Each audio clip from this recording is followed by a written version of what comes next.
NDA സർക്കാരിൻ്റേത് സ്വാതന്ത്ര്യാനന്തര ഭാരതത്തിലെ സുവർണ കാലഘട്ടമാണെന്ന് BJP ദേശീയ ഉപാധ്യക്ഷൻ AP അബ്ദുള്ളക്കുട്ടി. ലോകത്തിലെ ഏറ്റവും വലിയ ക്ഷേമ ഭരണമാണ് നരേന്ദ്രമോദിയുടെ നേതൃത്വത്തിൽ നടക്കുന്നത്. എല്ലാ മേഖലയിലും മികച്ച മുന്നേറ്റമുണ്ടായി. 1999 വരെ ഒരു എയിംസ് ആയിരുന്നു. എന്നാൽ മോദിയുടെ കാലത്ത് 15 എയിംസുകൾ വന്നു. BJPക്ക് മുസ്ലിം വിരോധം എന്ന് പറയുന്നത് തെറ്റിദ്ധാരണ മൂലമാണെന്നും അബ്ദുള്ളക്കുട്ടി പറഞ്ഞു. CPM-ഉം കോൺഗ്രസും അത്തരത്തിൽ പ്രചാരണം നടത്തുന്നു. മുസ്ലിം സമുദായത്തിന് റോഡും വീടും കുടിവെള്ളവും വൈദ്യുതിയും നൽകിയത് നരേന്ദ്രമോദിയാണെന്നും AP അബ്ദുള്ളക്കുട്ടി കോഴിക്കോട്ട് പറഞ്ഞു. ഉണ്ണാനും കിടക്കാനും പഠിക്കാനും പണിയെടുക്കാനുമുള്ള സൗകര്യം നൽകിയാൽ ആ രാജ്യത്ത് സമഗ്രമായ പുരോഗതി ഉണ്ടാവും.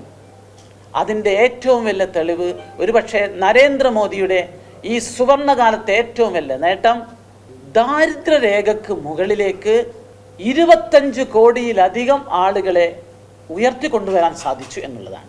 BJP മുസ്ലിം വിരുദ്ധ പാർട്ടിയാണെന്ന് പറയുന്നത് പച്ചക്കള്ളമാണ്. നാഷണൽ ഹജ്ജ് കമ്മിറ്റി ചെയർമാൻ എന്ന നിലയിൽ ഇന്ത്യയിൽ ആകെ യാത്ര ചെയ്തിട്ടുള്ള, പ്രത്യേകിച്ച് മുസ്ലിം ആവാസ കേന്ദ്രത്തിലോ യാത്ര ചെയ്തപ്പോൾ ഞാൻ മനസ്സിലാക്കിയിട്ടുള്ള ഒരു കാര്യം പറയാം.